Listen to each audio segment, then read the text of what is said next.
Bienvenue sur Wake Up, votre podcast de la préparation mentale. Aujourd'hui, nous allons recevoir donc Florence Dugois de Caen. J'ai bien prononcé de Caen. Je vais la laisser venir. Je vais vous la présenter. Elle va se présenter également et on va aller un peu plus en détail dans ce podcast. Bonjour Florence, comment vas-tu? Bonjour Jason, merci, je vais bien et toi? Ça va bien également. Alors Florence, juste pour donner un petit détail, tu es située au Maroc, Oui, absolument. c'est ça, À tu es préparatrice Casablanca, à Casablanca. je Je vais te laisser du coup donc t'introduire. d'accord. Alors je m'appelle donc Florence Dugois de Caen, je suis ostéopathe depuis 2009. J'exerce en cabinet à mon compte, depuis 2010 et durant l'année 2011, je me suis formée à l'ostéopathie du sport pour intégrer le sport de haut niveau. Et puis, à cette occasion, j'ai rencontré, un préparateur mental et ça m'a donné envie, quelques années plus tard, donc l'année dernière, de faire la formation de préparatrice mentale et j'ai été donc certifiée au mois de mai 2023 et depuis j'exerce, à la fois en cabinet, à la fois en entreprise, à la fois en distanciel, pour des suivis à la fois de sportifs professionnels, de sportifs simples du quotidien et également des entrepreneurs. Très bien. Du coup, merci pour cette introduction. Alors, ostéopathe, puis donc préparatrice mentale. Alors, juste pour un peu expliquer, déjà, qu'est-ce qui t'a amené à te former en premier temps dans l'ostéopathie vers le sport de haut niveau? T'avais quelque chose qui te raccordait au sport de haut niveau? Alors, personnellement, non, j'ai toujours été très sportive, j'ai toujours aimé le sport, hem et en fait, quand j'ai fait la formation, d'ostéopathie du sport, j'ai, eu un mémoire à faire et j'ai décidé comme je travaillais déjà, en fait, dans le rugby amateur, je me suis dit: «Bah, tiens, je vais faire un mémoire pour comparer, les contraintes physiques sur les piliers droit et gauche dans le rugby amateur et dans le rugby professionnel». Donc j'ai poussé la porte de l'Union Bordeaux-Bègles à Bordeaux, un club de top 14, et je suis rentrée par la petite porte. J'ai rencontré le médecin qui après m'a fait rencontrer les kinés et puis, je suis venue en stage et puis, c'est comme ça que je suis rentrée à l'Union Bordeaux-Bègles où j'ai exercé, le métier d'ostéopathe, pendant de 2011 à 2000, fin 2017 et puis début 2018, nous nous sommes installés au Maroc puisque mon mari est un pied noir, ce sont des Français du Maroc, donc on a dû revenir pour diverses raisons, personnelles et c'est à ce moment-là que j'ai abandonné le sport de haut niveau parce que, en France, il y a une ouverture d'esprit qui intègre les femmes dans les staffs médicaux. Au Maroc, on est encore loin, d'intégrer des femmes, dans des staffs. Donc et comme le sport ici national, c'est le football, ça j'ai essayé mais ça a été très difficile. Donc voilà, j'exerce en cabinet et j'ai des sportifs, j'ai des sportifs que je suis qui sont, par exemple au championnat du monde d'Ironman. Donc je suis quand même des sportifs qui sont accomplis, mais je n'ai plus de club attitré, et puis j'ai arrêté évidemment d'exercer dans le rugby, puisque c'est pas la terre du rugby, le Maroc. Oui, tout à fait. Tu t'es réadapté finalement à ton environnement, à ton nouveau lieu de vie. Ce qui est intéressant, alors, Exactement. au niveau des sportifs que tu accompagnes, moi, tu vois, j'ai réfléchi, tu accompagnes que au Maroc ou tu accompagnes encore des sportifs qui sont en France? En ostéopathie? Alors, ostéopathie, je pense que c'est compliqué à distance, je pense, je sais pas. Voilà, voilà. En termes de préparation mentale, oui, oui, absolument. Je continue à exercer en distanciel, avec des sportifs professionnels, et ça fonctionne bien. Alors, c'est vrai que lors de ma formation, on m'avait dit: «Ah, le distanciel, ça a ses limites». Oui, ça a ses limites, mais je crois que ça permet aussi de se renouveler et d'essayer de trouver des astuces, des solutions parce que, en l'occurrence, quand on suit, notamment, par exemple des surfeurs, professionnels, qui sont dans le monde entier, c'est compliqué d'être avec eux. Voilà, Ouais. donc il a fallu s'adapter et au final, ce sont des sportifs qui sont beaucoup plus confortables avec le distanciel, qu'avec le présentiel. Oui, par leur habitude de voyage justement, ils voyagent en Exactement, permanence et exactement, limite tout le staff exactement, avec lequel ils travaillent, à part les entraîneurs, est à distance, de manière exactement, générale, quoi. Donc c'est intéressant exactement. du coup ce parallèle que tu dis où justement dans tes formations on te disait: «Ah à distance c'est pas fou», on va dire ça comme ça. Mais là tu vois, en fonction du sportif, il y a des sportifs qui sont adaptés finalement aussi au distanciel. Alors ça ne fait pas tout, hein, il y a quand même un besoin de rapport, en présentiel dans certains cas. Là dans le cadre de l'ostéopathie, t'as pas le choix d'être en présentiel, Bien sûr. je pense. Tu peux te donner deux trois astuces à distance, mais ça va pas tout faire, ça peut pas te remplacer. Bah, ça va pas remplacer les manipulations que tu sais faire. Mais au niveau de la préparation mentale, oui, il y a un moyen de faire quelque chose à côté. Euh, et du coup, alors, tu n'exerces que au Maroc, hein, tu fais pas d'aller-retour en France, par exemple, pour revenir voir un client que tu avais déjà ou quelque chose comme ça, ou un club. Alors bah, là, je l'ai fait cette année, parce que, notamment, la surfeuse que je suis, est dans le sud-ouest, donc lors des vacances, je reviens, on se croise, on se voit. Donc ça c'est quelque chose qu'on a pu faire. Après, j'ai pu suivre, certains rugbyman où là, ça a été plus compliqué. Parce que j'ai 2 casquettes. J'ai mon métier d'ostéo qui est important aussi. J'ai mon métier de préparatrice mentale qui est important aussi. Mais, il faut trouver le temps de pouvoir voyager, de pouvoir partir. Donc c'est une autre organisation. Donc de temps en temps, j'ai la possibilité d'y aller, mais, c'est pas quelque chose que je fais fréquemment. Hmm, oui, tout à fait. Puis peut-être en Voilà. termes logistiques aussi, ça doit être peut-être un peu compliqué de C'est tout se coordonner, quoi. Voilà, exactement. C'est une difficulté de coordination entre vie professionnelle, vie personnelle et puis, ces sportifs-là qui sont en demande et en même temps, en distanciel comme je te disais, ça marche bien, ça marche bien. Donc, si on peut se voir et puis il y a des compétitions aussi qui ont lieu, sur le Maroc notamment. Donc, bah, si on peut se voir, à différents endroits, on s'organise, je m'organise. Heu, l'idée, c'est de ne pas se mettre de contraintes, réelles, mais de mettre tout en place quand même pour y arriver, pour se voir. Très bien. Alors, du coup, pour faire un petit parallèle maintenant, pour revenir un peu à ta formation en préparation mentale, alors, ça a commencé ton envie d'aller vers la préparation finalement en ostéopathie quand tu as commencé voilà, à t'intéresser donc, au sport, au rugby pour ton mémoire. Tu as rencontré, tu as dit, un préparateur mental à ce moment-là, c'est ça? Voilà, donc en fait, lors de ma formation en ostéopathie du sport en 2011, j'ai rencontré le préparateur mental de Roger Federer avec qui on a fait, 2 heures d'échange et après on a été dîner avec d'autres collaborateurs et j'ai eu vraiment un coup de cœur, pour cette profession. Et c'est resté dans un coin de ma tête. Mais à ce moment-là, j'étais dans le début de l'ostéopathie du sport. J'avais des projets de justement d'intégrer un staff, professionnel. J'avais plein d'objectifs en tête et donc c'est resté dans un coin de ma tête, mais voilà, c'était en sommeil. Et puis, quand le covid est arrivé, évidemment, alors au Maroc, ça a été très, très contraignant. Pendant 3 mois, nous sommes restés bloqués, dans un petit village dans l'Atlas et là, eh bien, je ne pouvais pas du tout travailler et pas du tout exercer mon métier d'ostéopathe, donc j'avais aucune rentrée d'argent et là, je me suis dit: «Mais en fait, il faut que tu développes une activité que tu puisses exercer en distanciel pour avoir une continuité si jamais, effectivement, ce genre de choses arrive de nouveau ou alors, bah, quand je serai un peu plus âgée ou mes articulations peut-être me feront un peu mal, à ce moment-là, bah, j'aurai un autre métier que j'aimerais et qui, me permettra de continuer à me stimuler à créer une effervescence en moi et donc,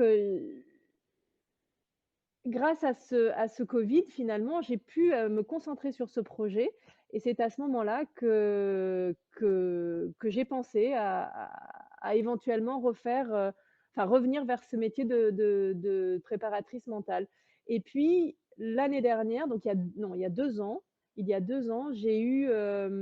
fait un rêve dans lequel je me revoyais dans cette situation en 2011 avec ce préparateur mental et c'est à cette occasion-là qu'en me réveillant, je me suis dit: «Bah, c'est ça» et c'est comme ça que j'ai enchaîné. J'ai retrouvé, un préparateur mental avec qui j'avais travaillé, à l'Union Bordeaux-Bègles, avec qui on avait collaboré et les choses se sont mis en place. J'ai postulé, j'ai été acceptée, j'ai fait la formation, j'ai eu ma certification. Les choses se sont déroulées et c'était le bon moment. Voilà. Donc c'est comme ça que c'est arrivé et au final, j'ai envoyé cette information et puis les choses se sont déroulées. D'accord. C'est bien parce que tu vois, ça montre ton lien. C'est dans le sens où finalement, première rencontre a été en 2011 et tu vois, ça a eu lieu 10 ans plus Dix tard, à peu 12 ans près. après quoi, Voilà. exactement 11 ans Où après, tu, ouais. c'est ça où tu as décidé de te lancer. Alors, ce qui est intéressant aussi dans ta réflexion, c'était le Covid, effectivement, parce que ça a touché tout le monde, hein, ça a mis un peu à l'arrêt tout le monde. Et ça a permis une réflexion qui est ok, j'aime bien mon métier, cependant, effectivement, je vais avoir des contraintes que peut-être, en tant que jeune ostéopathe, tu n'avais pas forcément imaginé, hein, ce qui est normal. Personne n'a imaginé le Covid, sauf, voilà, sauf si je me trompe, hein, mais personne n'a imaginé. Ça t'a permis voilà, de redéterminer comment tu voulais dans un futur aussi évoluer et ne pas forcément être à l'arrêt à cause de contraintes qui peuvent être aussi bien d'une maladie ou physique, hein. La vieillesse, ça nous touche tous. Absolument. Ouais. Et c'est très pertinent de dire que l'ostéopathie, peut-être qu'un jour, je croise les doigts pour que ça ne t'arrive pas, ou je touche du bois, euh, que bah oui, physiquement, tu peux éprouver des douleurs qui vont peut-être t'amoindrir dans ton travail. Donc c'est intéressant, voilà, ce revirement où tu t'es dit, bah, je vais ajouter une autre casquette, parce que c'est ça finalement, là, c'est pas juste une corde à ton arc, c'est une autre casquette. T'es ostéopathe et préparatrice mentale, et c'est hyper intéressant du coup, toute cette jonglerie que tu peux faire entre les deux. Et moi, du Et coup, ça c'est et m'amène.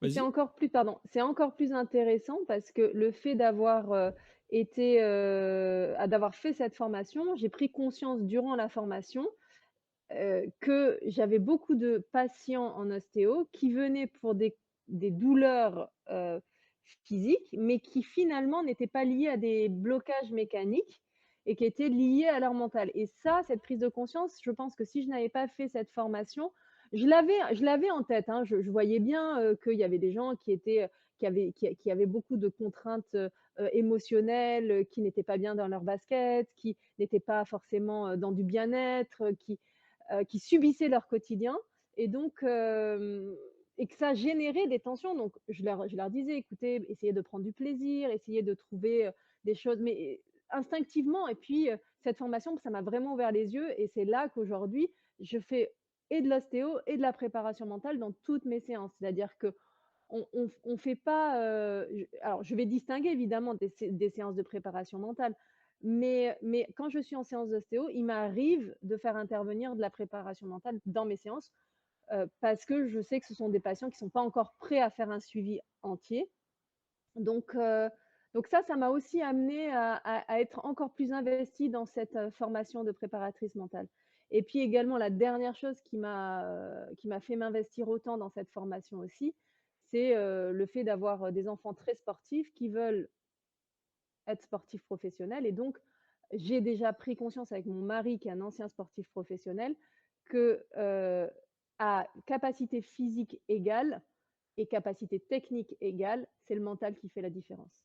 Hmm. Donc si on peut travailler le plus tôt possible, ou si je peux détecter sur mes enfants des problématiques, je peux les envoyer, vers quelqu'un. Je suis en mesure de dire: «Là, il y aurait besoin de travailler telle ou telle chose. Si c'est pas avec moi, ce sera avec un confrère ou une consoeur».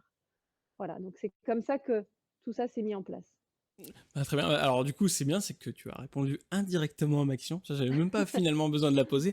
Je voulais justement parler de ce lien entre l'ostéopathie et du coup la préparation mentale. Comment tu faisais pour un peu allier les deux, même si dans ton discours, si je comprends bien, tu distingues bien les deux quand même de manière différente. Il y a des séances d'ostéopathie et des séances de préparation mentale. Et ce qui est intéressant aussi, et ça, on en parlera plus en détail, parce que du coup, l'ostéopathie, t'en fais depuis longtemps. C'est ton métier depuis longtemps. Donc, tu as Oui, déjà une première vision, comme tu le dis, tu voyais déjà que certains troubles physiques, hein, je mets des guillemets hein, sur le mot trouble physique, n'étaient pas liés mécaniquement, c'était le mental. Euh, donc, du coup, par ton expertise, finalement, la préparation mentale, ça doit être. Tu vois, quelqu'un qui vient te voir et qui dit j'ai mal quelque part, je pense qu'avec ton oreille que tu as maintenant, tu vas peut-être pouvoir l'orienter plus facilement vers la préparation mentale, tout en faisant de l'ostéopathie à côté, tu vois. Et je trouve ça hyper absolument. intéressant. Donc c'est le lien, le parallèle. Et ça t'arrive d'avoir des sportifs qui viennent te voir pour les deux. Genre leur demande c'est les deux, préparation mentale et un accompagnement physique sur l'ostéopathie? Ou oui, oui, oui, bien sûr, ça arrive, et là, on distingue quand même les 2 professions. Parce que, pour un sportif, c'est quand même, beaucoup plus spécifique que pour du bien-être. C'est-à-dire qu'en fait, ce que j'utilise en préparation mentale dans mes séances d'ostéopathie, c'est tout ce qui est, évidemment, bah, je leur demande, est-ce qu'ils sont comment je pourrais dire? Est-ce qu'ils sont, bien dans leur vie? Est-ce qu'il y a des choses qui les contrarient? Est-ce que, leur travail se passe bien? Est-ce que donc on détermine un petit peu ce qui les embête et en même temps, hem, pour les sportifs, eux, bah, leur sport, bah, c'est vraiment eux, sont axés performance donc dans leur sport. Donc il n'y a pas vraiment de pour qui j'ai envie de faire ce que je fais, pour qui je fais mon sport. Bon, bah, c'est pour eux-mêmes, c'est pas pour la gloire, c'est pas pour mes parents, c'est pas donc ça, il y a pas il y a pas il y a vraiment des questions qui sont différentes entre, les patients que je vois, les patients lambda et les patients sportifs et après, l'ostéopathie, c'est vraiment quelque chose qui va être différent, également puisque, le sportif, il va venir parce que, par exemple, un triathlète, bon, ben, soit il a fait une chute, soit son vélo était mal réglé, donc ses muscles ont travaillé différemment et ça a généré des contraintes. Alors que le patient lambda pour du bien-être, lui, bon, bah, par exemple, il n'est pas confortable, à son poste dans une entreprise parce que peut-être que, l'entreprise ne répond pas à ses propres valeurs. Donc là, il y a une prise de conscience qu'on va mettre en exergue et à ce moment-là, la personne donc vraiment prend conscience et peut-être derrière va dire: «Ah ben ça pourrait être intéressant que je fasse un suivi en préparation mentale». Le sportif, lui, il est déjà introduit. Mmh. Il sait que le mental aujourd'hui, sincèrement, dans mon quotidien, je me rends compte que le sportif, il prend conscience que son mental est aussi important que sa capacité physique. La personne lambda ne distingue pas. Mmh. Ouais, je vois ce que tu veux dire. Oui, tout à fait. Oui, il y a dans le sportif, c'est intégré dans la mentalité que justement, il faut que les 2 soient en phase pour, réussir, que la personne lambda, hein, encore une fois, La bah, personne lambda elle l'a n'a pas pas, c'est normal. conscience même de l'hygiène de vie, par exemple, parce que ça fait partie de la préparation mentale, de faire prendre conscience à la personne que l'on suit, que, il faut une bonne alimentation, il faut un bon sommeil, il faut, faire, un peu d'activité physique. Hem, Surtout au Maroc où on est beaucoup, en tout cas à Casablanca, on est beaucoup en voiture, donc les gens font soit ils font très peu d'activité physique ou ils n'en font pas du tout, soit ils sont dans l'autre extrême où ils font, énormément de sport. Donc en Ouais, fait, ce il y a qui est pas de juste milieu. ouais, et puis ce qui est intéressant, c'est que toi aussi, là, tu vois, nos auditeurs, de manière générale, sont basés en France, en métropole. Et donc, du coup, on s'adresse beaucoup à des gens qui sont dans une autre démarche de routine, dans une autre, pas culture, hein, mais dans une autre mentalité. Que là, toi, du coup, avec la population marocaine, tu es dans une autre approche aussi, comme tu le soulignes. Casablanca, je ne vais pas dire que c'est Paris, en soi, ça reste une très grande ville quand même. Il y a du monde, il y a des manières de se déplacer. Du coup, tu vois, c'est intéressant cette notion que tu dis, bah, là, dans cette mentalité-là, ils sont beaucoup en voiture, donc ils font moins de sport. Donc il y a une sorte de rééducation en fonction du lieu où tu vis, qui va être une autre approche. Dans certains lieux, ça va être physique, c'est-à-dire qu'il va falloir leur apprendre qu'il faut avoir une bonne hygiène physique. D'autres, ça va être une hygiène plutôt, comment dire, le quotidien, tu vois, dormir à bonne heure et ainsi de suite. D'autres, ça va être le mental. Et c'est intéressant de souligner qu'en fonction de là où tu vas te situer, ça va être une autre approche de la préparation mentale finalement. Bah, du moins, c'est ce que je Absolument. trouve. Et Oui, oui, c'est ce oui, que j'ai. absolument. Donc, du coup, donc voilà. Il y a un autre sujet que tu as évoqué tout à l'heure que je trouve hyper intéressant, c'est l'avenir, et c'est l'avenir au sens des enfants en tant que sportif. Et ça fait écho à un des précédents enregistrements que j'ai eu, du coup, justement, sur bah, éduquer les enfants au sport et au mental. Et tu l'as souligné, et ça, c'est très bien d'insister sur ça, c'est que à équivalent technique, physique, tout, ça va être le mental la différence. Et je pense, et je fais partie, pas tout seul, je l'espère, des partisans que bah, plus on apprend les techniques de préparation mentale avant aux enfants de manière générale, mieux ils vont devenir de bons sportifs. Ils vont avoir une meilleure gestion de tout ce qui va leur arriver aussi bien dans le sport que dans la vie de tous les jours. Et donc du coup, Ma Oui, question, oui. c'est juste te demander qu'est-ce que tu as mis en place déjà rien que là avec tes enfants? Juste pour avoir une idée. Alors ça depuis petit, je leur apprends à respirer. Ça, c'est la première chose. Je leur apprends à respirer quand, ils sont énervés ou ils sont en colère. Alors ça, c'était quand ils étaient tout petits. Aujourd'hui, ils ont 7 ans et 8 ans, donc on est sur d'autres choses. Il y a plus de colère, mais quand ils étaient tout petits, évidemment, des petits de 2 ans, de 3 ans, ça peut se mettre en colère, c'est pas d'accord, ça comprend pas, la négation, donc il y a des réactions de frustration et donc il faut laisser passer l'orage, mais pas laisser passer l'orage simplement. C'est leur apprendre à accueillir l'émotion. Qu'est-ce que tu ressens? Prendre conscience de ces émotions. Donc c'est vraiment axé émotion, hein, pour moi. Qu'est-ce que tu ressens? Est-ce que tu as envie d'en parler? Oui, non. Est-ce que tu peux me décrire l'émotion que tu ressens? Est-ce que c'est de la colère? Est-ce que c'est de la tristesse? Est-ce que c'est de la peur? Est-ce que c'est voilà, la joie ou autre? Et à ce moment-là, accueillir l'émotion. OK, ça se passe chez toi, ça se passe dans ton corps, c'est ce que tu ressens. Accueille cette émotion et maintenant, respire pour dissiper petit à petit l'émotion.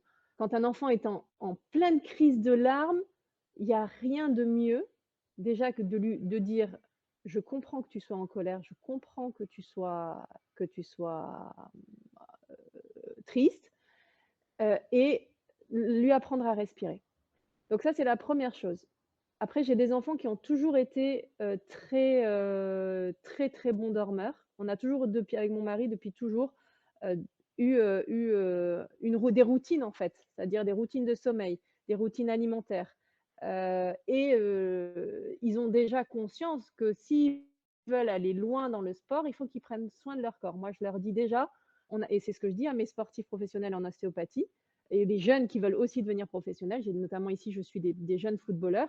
Je leur dis: «Les gars, vous avez un seul corps, il y a pas de pièces de rechange, on n'est pas des Playmobil. Donc en fait, il faut prendre soin de son corps». Donc ça veut dire une bonne alimentation, un bon sommeil. Ça veut pas dire qu'on peut pas se faire plaisir, qu'on peut pas manger de la glace. Ça veut pas dire qu'on peut pas se coucher à 23 heures un soir en vacances. Ça veut pas dire qu'on peut pas aller chez les copains et qu'on dormira un peu moins bien. Ça veut pas dire ça. Mais ça veut dire qu'au quotidien, on essaie d'avoir une routine, une hygiène de vie. Et donc le soir, on a un temps, où on va se raconter la journée. Qu'est-ce qui a été bien pour toi? Qu'est-ce que tu as aimé? Qu'est-ce que tu as moins aimé? Qu'est-ce que ça t'a généré comme émotion? Est-ce que tu veux en parler? En fait, mettre des mots sur les mots. Mmh, tout à fait, c'est MOTS sur MAUX. tout à fait, c'est bah, du coup, si je comprends bien, il y a une pour la première phase, hein, de avant, on va dire 6 7 ans, c'est une grosse phase d'introspection où le but, c'est de comprendre les émotions, à comprendre qu'est-ce que ça génère en eux et c'est hyper intéressant parce que, tu vois, on est, en tant qu'adulte, un peu plus vieux, sortant un peu de cette on est dans cette époque où on nous parle beaucoup d'introspection, qu'il faut savoir gérer ses émotions, sauf que, bah, alors moi, personnellement, quand j'étais petit, on m'a pas appris à gérer mes émotions. Donc du coup, tu vois, on démarre un peu de nulle part. Et c'est intéressant, du coup, de maintenant, dès le plus jeune âge, de leur expliquer que oui, tu ressens des choses, et ben maintenant, qu'est-ce que tu vas faire de ça aussi? Parce que c'est un peu ça la notion, c'est explique-moi tout ça, mais qu'est-ce que tu vas en faire? Et la routine, c'est un plus, quoi. Je t'écoute, vas-y. Exactement et puis il y a aussi alors, on le fait on discute, mais il y a aussi des livres qui nous permettent de discuter de ça. Par exemple, il y a un livre, j'essaierai de retrouver le nom, hem, pour les enfants qui est pour les enfants, qui parle d'une colère entre un frère et une sœur. Bon, moi j'ai 2 garçons, mais ils se retrouvent bien dans l'histoire la petite fille embête son frère a une mauvaise réaction, la petite fille du coup, elle se met en colère, elle va casser l'avion de son frère et donc il monte les nœuds qui se trouvent au niveau du plexus là, solaire, qui dans le ventre et ça fait des nœuds et ça serre et qu'est-ce que tu ressens? Et donc en fait, ça c'est via aussi les livres, via aussi, parfois certains dessins animés, il y a le dessin animé, sur les émotions, ah, De vice versa? vice versa. Par exemple, avec ces outils-là, pour les enfants, on a la capacité de leur faire prendre conscience de beaucoup de choses. Donc et après, ils ont eu la chance quand ils étaient à la crèche ici au Maroc, parce qu'ils sont arrivés à respectivement 3 ans et 1 an et demi. d'avoir, des cours de yoga à 3 ans. Effectivement, oui. Donc, déjà d'apprendre à se calmer, d'apprendre à respirer, d'apprendre et donc les choses se font, aussi petit à petit et je pense que ça fait vraiment partie de leur équilibre et aujourd'hui on a quand je peux comparer parfois mes enfants à d'autres enfants qui n'ont pas reçu ce genre de choses et qui ne savent pas du tout gérer leurs émotions et les parents sont pas à l'écoute de ce que ressent l'enfant. Mmh. Et il est vraiment important que les parents prennent conscience qu'il faut discuter. Alors, il faut pas être non-stop en train de demander: «Alors et qu'est-ce que tu ressens? Qu'est-ce que» non, mais faire un petit briefing ou débriefing en fin de journée en disant: «Bon alors, voilà, comment s'est passée ta journée? Qu'est-ce que tu as ressenti? Est-ce qu'il y a des choses dont tu veux me parler? Est-ce qu'il y a des choses qui t'ont contrarié? Est-ce qu'il y a des choses où tu as eu beaucoup de joie, des éclats de rire? Comment tu t'es ressenti? Comment tu as géré ces émotions-là?» Et au final, plus on le fait et plus c'est facile pour eux d'exprimer leurs émotions. Mmh, Et tout à plus fait. après, quand ils seront plus âgés, ils n'auront pas de difficulté à dire: «Bah, en fait, là, ça me convient pas. Cette situation-là ne me convient pas». Parce que combien on a de personnes, d'adultes aujourd'hui en suivi qui ne sont pas confortables parce qu'en fait, les situations ne leur conviennent pas, ils n'arrivent pas à le dire, ils n'arrivent pas à les exprimer. Oui, tout à fait et puis des fois, c'est aussi finalement le suivi qui va leur permettre de s'apercevoir que la situation, voilà, on va encore plus loin, c'est qu'ils ne voient même pas que la situation des fois est désagréable pour eux et c'est le suivi Mmh, qui va leur permettre de prendre conscience. Tu vois, moi, je fais le parallèle avec l'hypnose en cabinet, il y a des gens que j'ai pu suivre, où finalement, ils viennent pour une situation et ils s'aperçoivent après que c'est quelque chose qui est à côté de cette situation-là, qui leur est désagréable et c'est ça qu'ils vont travailler finalement et qu'ils vont, pouvoir se libérer, pourrait-on dire? Et prendre conscience que bah là, ok, on est arrivé à un stade où il faut que ça change ça, et ils vont le faire. Mais voilà, tu vois, c'est souligner le parallèle entre quand tu commences tôt, on va dire, à comprendre un peu tout ça, et quand tu es un peu plus loin, bah tu vas avoir ce recul, cette prise de recul qui est nécessaire et qui ne peut pas arriver si tu ne sais pas gérer tout simplement émotions et autres, hein, je précise, hein, oui. sans rester que Parce sur les émotions. que parce que tu as, si tu veux, ce travail-là émotionnel, mais il n'y a pas que ça. C'est-à-dire que sur un enfant, qui soit sportif ou non, déjà, ce travail émotionnel, ça va leur servir pas que dans le sport, ça leur sert dans leur quotidien, ça leur sert à l'école. Tout à fait. Quand un copain, agit d'une certaine manière, essayer de comprendre la communication avec l'autre. On communique pas tous de la même manière, donc en fait, rien que d'expliquer à son enfant, voilà comment les différentes personnes de ce monde communiquent, donc déterminer, leur expliquer facilement. Il y a 4 types de façons de communiquer. Il y en a qui sont plus dans le ressenti, il y en a qui ont besoin de parler, de beaucoup parler, il y en a qui ont besoin d'être dans l'action, il y a donc mais ça, même l'école n'a pas encore compris ça, tu vois? Donc Ouais. donc toi, tu parles toi à tes enfants de certaines choses que le monde n'a pas encore, mis en place des choses pour que, on soit tous compris par rapport à la communication. Donc il y a ça, il y a la communication. Il y a aussi, donc ça c'est par rapport à l'école, mais il y a également dans le sport, quand tu as des jeunes enfants, qui veulent faire du sport de haut niveau, commencer déjà, moi avec mon fils de 8 ans, on a déjà, travaillé sur ses objectifs. OK, lui, il me dit: «Maman, je veux jouer avec, Kylian Mbappé». C'est ton rêve, c'est ta vision. OK, OK. Certes, il est doué, certes, il a d'excellentes capacités physiques, et il commence à travailler son mental, donc OK, c'est ton objectif. Est-ce que tu as envie qu'on détermine quelles sont les étapes pour y arriver? Parce qu'il y a un monde entre j'ai 8 ans et je veux être sportif professionnel et je veux jouer avec Mbappé. Mmh, Il y a un tout à monde. fait. Donc déterminons, l'échelon, échelle par échelle, étape par étape. Voilà. Donc ça, pour faire prendre conscience aussi des étapes qu'il y a à mettre en place pour arriver à ton objectif.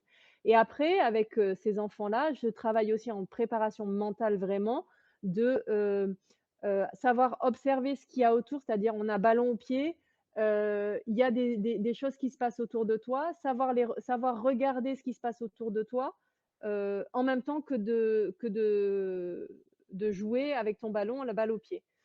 Également, moi, je travaille beaucoup avec eux sur tout ce qui est, récepteurs, neurosensitifs, notamment au niveau de la plante des pieds. Parce que leurs pieds, ça va être, enfin, en tout cas, s'ils le sont, ça sera leur outil de travail. Donc je les fais jouer beaucoup pieds nus. Je les fais marcher beaucoup pieds nus, même si ça fait mal de temps en temps. Il y a des petits cailloux, bon, c'est pas grave. Mais c'est eux qui y vont, hein, je veux dire, c'est pas moi qui les pousse, hein. Et ça, le fait de travailler, toutes ces connexions neuronales qui se créent, ça développe leur capacité, neurophysiologique, en fait.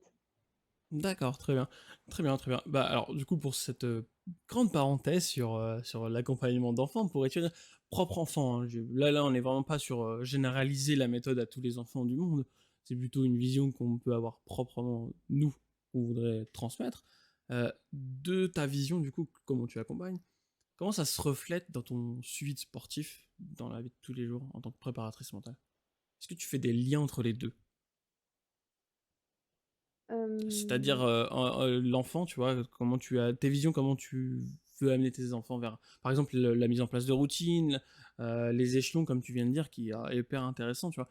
Tu as souligné, il y a un mot entre devenir joueur professionnel de football et jouer avec Kylian Mbappé, et tu places des objectifs. Bah, du coup, ça, quand je transpose aux sportifs, les sportifs, tu as des sportifs qui vont arriver en te disant, peut-être avoir un excès de je veux faire un truc extraordinaire. Toi, du coup, comment tu réadaptes un peu tout ça à cette personne? alors, je dirais que déjà, quelqu'un qui a un rêve, c'est magnifique. Très Donc bien. déjà avoir une vision, avoir un rêve, c'est déjà la première des choses, pour pouvoir, donner du sens. Hem, c'est pas à moi de dire si une personne a les capacités, physiques de devenir, footballeur professionnel à 25 ans. Moi, je suis là pour lui faire prendre conscience de que petit à petit, en fait, tout seul, il prendra conscience que son objectif peut-être ne sera pas atteignable. D'accord? Parce qu'il y aura une contrainte physique, parce qu'il y aura une contrainte, d'âge, de temps, de temporalité, hein. Une nana qui dit à 25 ans: «Je veux être Miss France», bon, bah, c'est un peu trop tard. Quelqu'un, qui professionnellement dit, qui a 45 ans, qui dit: «Bon, bah, écoutez, aujourd'hui, ça y est, j'arrête mon métier, je veux faire médecine, je veux devenir médecin». OK, c'est ton objectif, c'est ta vision, très bien. On va mettre les choses en place, on va déterminer ton objectif, sur une temporalité, quel est ton objectif sur 1 an, c'est-à-dire à la fin d'année, à quel point tu veux être dans la performance sur cet objectif-là, sur 2 ans, sur 5 ans et puis, réajuster petit à petit. Après, mon accompagnement, il est aussi, beaucoup basé sur, qui est la personne qui fait le travail. Pour moi, l'identité, c'est ce qui est primordial à travailler. Après, et c'est en ça qu'en fait, j'utilise moi beaucoup la pyramide de Diels, je pense que tu connais Mmh. et ça, c'est vraiment quelque chose qui a été révélateur moi dans ma façon de suivre les personnes. Donc travailler d'abord l'identité, quel est notre rôle, quelle est notre mission, travailler les valeurs, ses croyances, pourquoi. Déterminer est-ce qu'il y a des croyances limitantes? Parce que parfois, les gens se disent: «Ah non mais» j'en ai une, j'ai un suivi d'ailleurs qui me dit, qui travaille dans la banque et qui se faisait un petit peu harceler par sa boss et du coup, cette personne a décidé de changer de rester dans la même banque, mais de changer de section. Elle a changé de section et de nouveau, bah, c'est compliqué. Mais en fait, elle n'a changé que son environnement. L'environnement, si tu ne changes que l'environnement, ça ne peut pas fonctionner. Il faut toi travailler sur qui tu es, quelles sont tes valeurs, est-ce que là où tu es, ça correspond aux valeurs que tu as, quelles sont tes croyances, tes capacités, tes compétences. Ça ne sert à rien de faire 10 000 formations si tu ne changes pas qui tu es toi. Mmh, tout à fait, oui. Et donc cette S personne-là n'est pas heureuse et dit: «Ben, en fait, ça vient toujours de mon N+1, de mon N+2». Ben non, en fait. À un moment donné, quand ça capote à chaque fois, à un moment donné, il faut prendre conscience et donc c'est à nous, là, de leur montrer que, hem, il faut travailler autre chose que de changer l'environnement, en fait, ou de changer son comportement. mmh, tout à fait, hein, tout à fait. Bah, alors la pyramide de Diels, hein, je mettrai, le lien, il y a un lien Wikipédia, si je me trompe pas, pour un peu comprendre ce que c'est plus en détail. Mais oui, cette notion de travailler sur son identité dans certaines situations, tu vois, on en revient à ce que je disais tout à l'heure, quand les gens viennent en cabinet et qui viennent pour un objectif et qu'en fait c'est un petit truc à côté, tu vois, qui veut travailler. On est plus ou moins dans cette approche-là où bah, il y a quelque chose, ils vont changer, comme tu l'as dit, l'environnement. Ok, pourquoi pas. Cependant, l'événement, s'il se reproduit, c'est que ça vient pas de l'environnement, c'est que ça va un peu plus loin. Et c'est intéressant de noter que faut creuser. Et l'introspection, tu vois, on revient à ce qu'on disait, l'introspection a une importance, parce qu'elle va savoir qui tu es, et si tu ne sais pas qui tu es, façon de parler, ça va être compliqué de changer, d'aller vers le changement, et de t'épanouir, peu importe la situation finalement.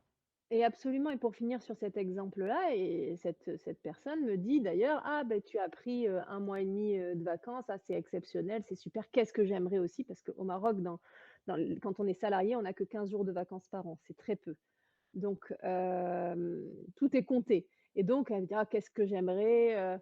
Bah, je lui dis: Il faut pour ça que tu sois à ton compte, que tu sois indépendante», et elle me dit: «Bah, de toute façon, je ne sais rien faire d'autre». Je lui dis: «Ça, c'est ce que tu crois, c'est ta croyance, et ça, c'est à travailler». Parce qu'en fait, on est tous capables de grandes choses, et on s'auto-sabote parfois parce que on a peur. Hmm, On tout à fait. s'auto-sabote, et donc elle croit que, alors que, en fait, si on casse toutes ces croyances-là limitantes, on est capable de grandes choses. C'est très joli. C'est très joli ce que tu dis. Non, mais c'est très juste. Il y a cette croyance limitante, hein, que je pense qu'il touche au moins une grande partie de la population, de se dire bah, je ne peux pas faire, je n'ai pas la capacité ou je ne sais rien faire, comme la personne te dit. Et, euh, et le suivi, que ce soit préparation mentale, hein, mais finalement toute forme de thérapie dans sa globalité, d'accompagnement, permet aussi aux gens, ouais, de peut-être s'apercevoir que, attends, tu n'es pas juste ça parce qu'on t'a mis une étiquette, genre bancaire, tu vois, je caricature, tu n'es pas Oui, juste oui, la bien bancaire sûr. souffre-douleur.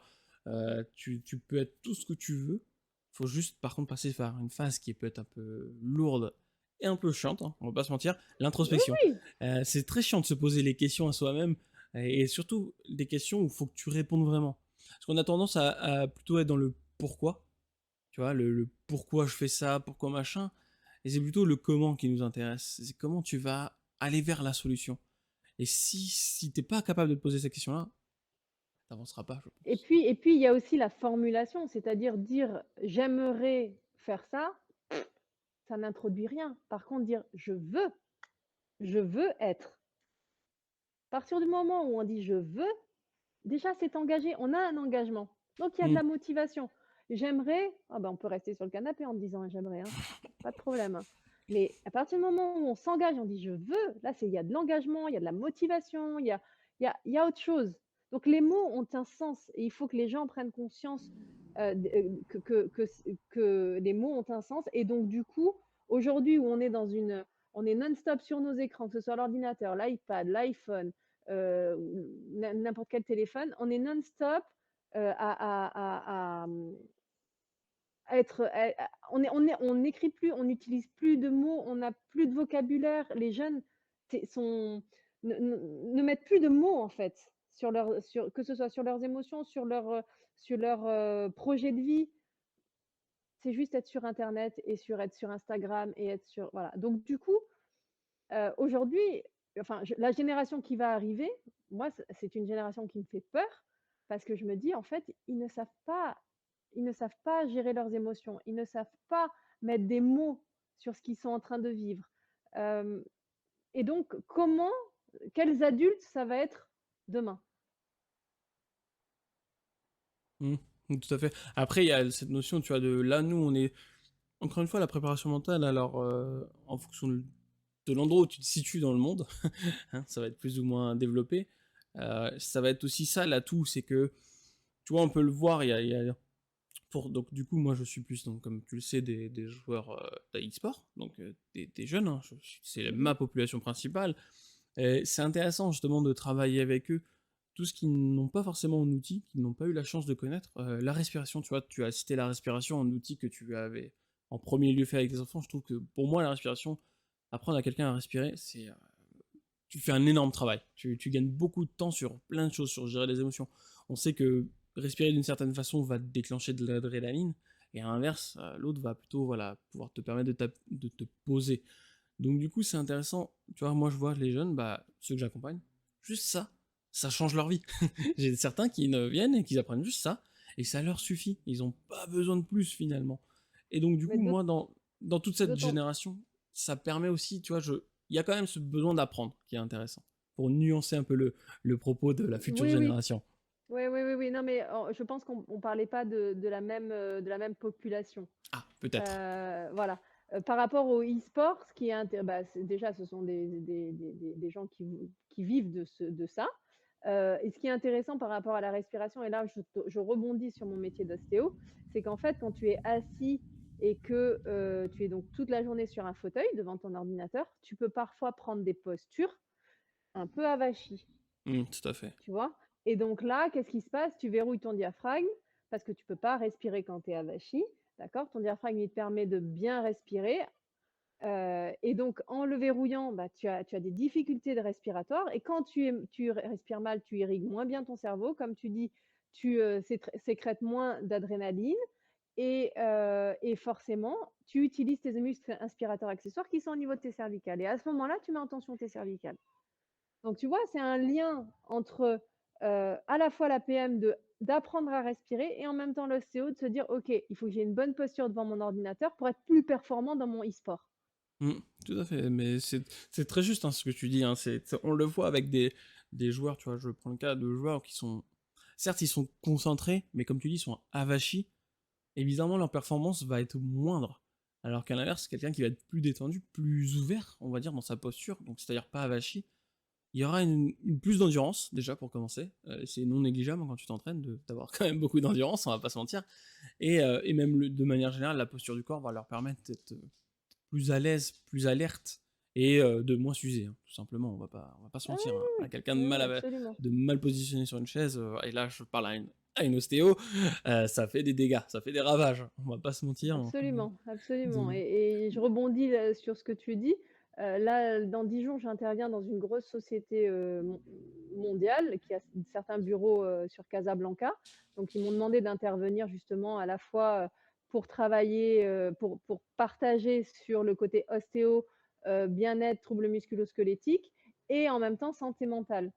Et donc, évidemment, un cadre, qui passe son temps devant un ordinateur, en fait, il est sédentaire, et donc, physiquement, il y a plein de choses qui vont se passer, qui vont générer des tensions si on ne respire pas bien, si on ne se lève pas de sa chaise, et si on n'introduit pas quelques petits tips de préparation mentale dans son quotidien, en fait. Que ce soit des routines, que ce soit, des objectifs, que ce soit plein de choses. tout à fait, mais rien qu'une activité physique, hein, tu vois? Dans du coup, l'e-sport, effectivement, ils ont une tendance à que ce soit amateur, un professionnel, il y a une tendance à quand même, bah, vouloir être performant dans ce domaine. Du coup, il y a des routines physiques qui ont été mises en place. Il y a beaucoup de joueurs qui font du sport à côté, qui ont quand même une activité, voilà, qui se aère l'esprit, on va dire ça comme ça, et qui permet Oui. quand même de garder une bonne structure. Qu'à l'inverse, celui qui est juste devant son ordinateur, mais qui ne fait rien, ça va être très dangereux pour lui physiquement, dans tous les sens du terme, physique et mental. Il va avoir des difficultés, pourrait-on dire, à un moment. Mais c'est intéressant ce que tu dis, et je pense qu'il faut vraiment le préciser, pour les jeunes qui, sont hyper intéressés par le e-sport. Parce que moi j'en ai, hein, des patients, les parents me disent, il passe sa journée enfermé devant l'ordinateur à jouer. Et en fait, le gosse, il se rend pas compte que ça n'est pas bon pour sa santé, que oui, si c'est sa passion, tant mieux. Comme il y en a d'autres, ils vont passer la journée à lire, comme d'autres vont passer leur journée à faire du football, comme d'autres. Anyway, là, lui, sa passion, c'est le e-sport. OK, mais derrière, il y a autre chose. Il doit y avoir autre chose de complémentaire. Tout à Et fait. les parents, en fait, à ce moment-là, ils viennent me voir et ils me disent: «Mais en fait, on n'arrive pas, il veut pas sortir de sa chambre. Il mange dans sa chambre, il dort dans sa chambre». Il y a pas et ça, il faut que les jeunes aient conscience que comme ça, on ne pourra pas y arriver. Mmh, Après là, ça c'est un geek à l'ancienne, hein. Ça existe de moins en moins, je l'espère. Je l'espère quand même. Il Il y en a il y encore, en a il y en a encore. encore, il y en a encore, il y en a encore. Je dirais pas le contraire. Mais oui, faut sortir. De toute façon, et après c'est comme tout, hein. C'est l'excès de quelque chose qui va amener des effets néfastes, hein, finalement. Oui, aucun excès Cons- n'est bon dans tous les Ouais, cas. voilà, c'est ça. Et peu importe ce que tu fais, hein, même le sportif extrême qui fait tout le temps quelque chose, il y a une forme d'excès, ça peut amener quelque chose sur le long terme. Après, en fonction de l'excès, ça peut être plus ou moins rapide. Voilà, l'effet néfaste peut arriver plus ou moins rapide. Donc, ok, très bien. Ben, pour cet aparté également. Alors, moi, dans tout notre échange, j'aimerais savoir juste toi, qu'est-ce que tu voudrais apporter de plus dans ta vision là que tu viens de nous expliquer? Est-ce qu'il y a un sujet que tu voudrais aborder en tant qu'ostéopathe, en tant que préparatrice, justement, le lien, tu en as parlé du lien, de comment accompagné indirectement tes enfants, parce que c'est une forme d'accompagnement aussi, comment du coup en cabinet également tu fais une transition entre les deux, comment tu jongles même, je pense que tu jongles beaucoup en tant qu'ostéopathe Entre les et 2, ouais. préparatrice, parce que bah, je pense qu'il y a aussi des gens qui viennent dans ton cabinet, gens lambda je vais prendre, hein, qui viennent te voir pour quelque chose en ostéopathie, et qui en voyant ton étiquette de préparatrice, peuvent aborder finalement un sujet qui n'était pas du tout prévu. Et donc du coup, moi dans tout ça, je me pose la question, ouais, c'est toi finalement, qu'est-ce que tu amènes comme vision qui serait différente? C'est-à-dire comment je pourrais, c'est-à-dire comment je définirais, la préparation mentale? Comment je le vis moi à ma manière? Tout à fait, oui. OK. Hem, alors, c'est marrant parce que moi je fais un grand parallèle avec l'ostéopathie. C'est-à-dire qu'en fait en ostéopathie, quelque part on réaligne les gens et je pense qu'en préparation mentale, on réaligne aussi les gens entre leurs besoins, leurs valeurs, leurs croyances, leurs compétences. Si tout ça est aligné avec ce qu'on est, si si mécaniquement on est aligné avec ce qu'on est, intérieurement, ça roule, ça roule. Donc pour moi, c'est en ça que je dis qu'aujourd'hui j'ai du mal à dissocier les 2. C'est que en fait l'un ne va pas sans l'autre. Mm. Si mentalement ça va pas, ça va répercuter sur le physique. Si physiquement ça va pas, ça va répercuter sur le mental. Mm, tout à fait, oui, non, mais tu vois, c'est intéressant justement cette notion que tu fais. Où, tu vois, moi je prends le cas de l'hypnose par exemple, je me vois pas faire de la préparation mentale sans faire de l'hypnose. Et à l'inverse, quand je fais de l'hypnose, je fais de la préparation mentale. Et là, le parallèle que tu fais entre le corps et l'esprit, ça amène une bonne hygiène de vie, je pense, Mmh. aussi indirectement. Et c'est intéressant que tu soulignes ce point. Et après, je dirais que mon accompagnement, il est, bah, déjà il est, en relation, avec ce que je suis moi. C'est-à-dire que, moi mes valeurs, c'est l'honnêteté, la fiabilité, l'authenticité, la bienveillance, la détermination et je mets toutes ces valeurs-là au service, de mes patients, de mes suivis, que ce soit en ostéo ou en préparation mentale. Hem Je veux toujours rester fidèle à ça. C'est-à-dire que quoi qu'il advienne, j'essaie de rester fidèle à ça. Hem et mon expérience, qu'elle soit ostéopathique ou en préparation mentale, je veux qu'elle soit au service de tous. Je pense qu'on a tous la possibilité d'avoir accès à ça et c'est toujours dans la globalité. C'est-à-dire qu'en fait, en ostéopathie, on prend le patient dans sa globalité, on considère le patient dans sa globalité et en préparation mentale, c'est la même chose. On peut rien laisser au hasard. Il y a pas de petites informations. Tout est important. Hmm, tout à fait, c'est Hem, très juste. voilà, donc voilà, pour moi, je veux vraiment que les gens se prennent conscience que, la préparation mentale, c'est accessible à tous. Il y a pas de bon ou de mauvaise, de bonne ou de mauvaise situation pour faire de la préparation mentale. C'est, le moindre petit truc peut amener à un suivi en préparation mentale. Parce on est en constante évolution. Et si on veut performer, il faut vraiment avoir conscience que, chaque chose est à régler. C'est-à-dire qu'en fait, on est comme un corps où il faut régler, faire des petits réglages pour être mieux, pour être plus performant et mentalement, c'est pareil. Un sportif qu'il soit de haut niveau ou amateur, ça passe par des phases up et des phases down, hein. C'est pas juste, je suis au top du top non-stop. C'est à un moment donné, je suis en haut, à un moment donné, je suis en bas. On a vu là dernièrement au championnat, du monde de natation, c'est les championnats Mmh. du monde, je crois. Le petit Léon, le jeune Léon Marchand, hein, c'est ça, je crois. Je me Hem, souviens pas.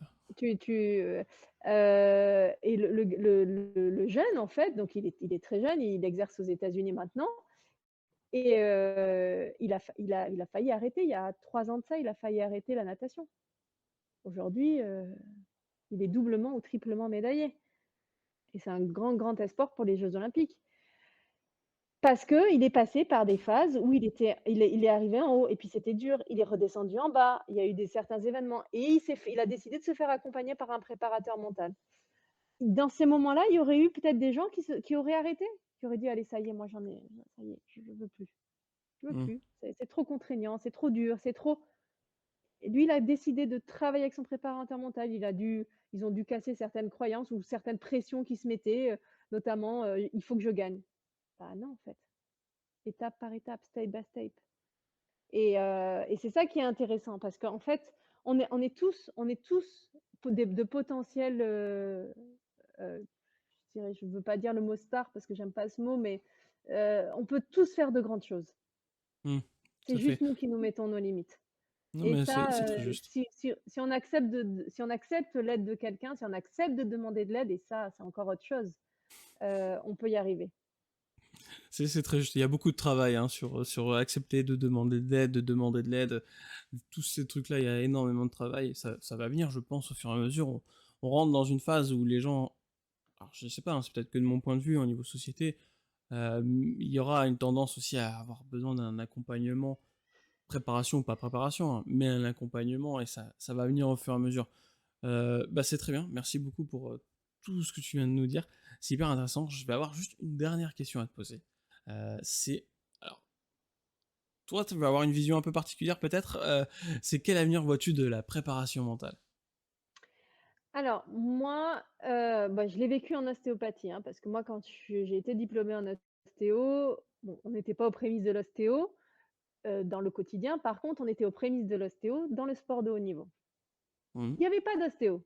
Il y avait pas d'ostéo, de temps en temps, il y avait un kiné qui faisait un peu d'ostéo, mais c'était très mécanique, c'était pas de l'ostéopathie, plutôt, douce, axée à la fois sur, le physique, l'émotionnel, non, c'était de la mécanique, pure. Donc moi, j'ai apporté ça dans le sport de haut niveau, là où j'ai travaillé à l'Union Bordeaux-Bègles. Hem et donc, il y a plus de 10 ans de ça, l'ostéopathie était peu connue dans le sport de haut niveau et ça aujourd'hui, il y a pas un club qui n'a pas un ostéo. En préparation mentale, il y a plus de 10 ans, quand j'ai rencontré le préparateur mental de Roger Federer, c'était une nouveauté, hein. C'était, le gars, c'était un extraterrestre. «Quoi? Travailler le Mhm. mental?» Mais d'ailleurs même, comment il s'appelle? Raphaël Nadal, si vous lisez son livre, c'est hyper intéressant. Il le dit qu'en fait, il faisait partie des pionniers dans le tennis aussi à avoir un préparateur mental et qui l'accompagne non-stop en fait. C'est sa boussole, hein, le gars. Et donc, je pense que la préparation mentale, là, si on parle dans le sport, professionnel, c'est quelque chose qui dans 5 ans sera incontournable. Ça sera incontournable. Heu, Ça, c'est par retour d'expérience avec l'ostéopathie où, voilà, je fais vraiment le parallèle.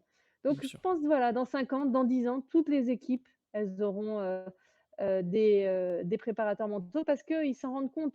À compétences physiques égales, on l'a encore dit tout à l'heure, à capacité, technique égale, ce qui fait la différence, c'est le mental. Donc si on veut performer, il va falloir qu'on bosse là-dessus, quoi. Bah, très bien. Bah, merci pour cette vision positive, hein, de la préparation mentale. Alors juste Florence, pour nos auditeurs, on peut, au niveau de, pour te suivre, on peut te suivre sur quel réseau? Alors, je suis pas très, très, très, très développée dans les réseaux, mais j'ai une page Facebook, j'ai un site internet et j'ai une page Instagram quand même. Je C'est un bon publie pas début. souvent, mais de temps en temps. En tout cas, on peut me joindre, sur mon téléphone marocain, vous le trouvez aussi sur internet. Vous tapez Florence Dugois de Caen, ostéopathe sur internet, ça sort tout de suite et c'est le même numéro de téléphone pour la préparation mentale. Donc si, on veut échanger ou poser des questions ou autre, je suis disponible avec grand plaisir. Et bah très bien. Bah, je mettrai tous les liens dans la description de cet épisode. Je te remercie pour cet échange hyper intéressant. On a abordé plein de sujets hyper Merci à toi. intéressants. Merci et à la prochaine Florence. Salut. À très bientôt. Au revoir.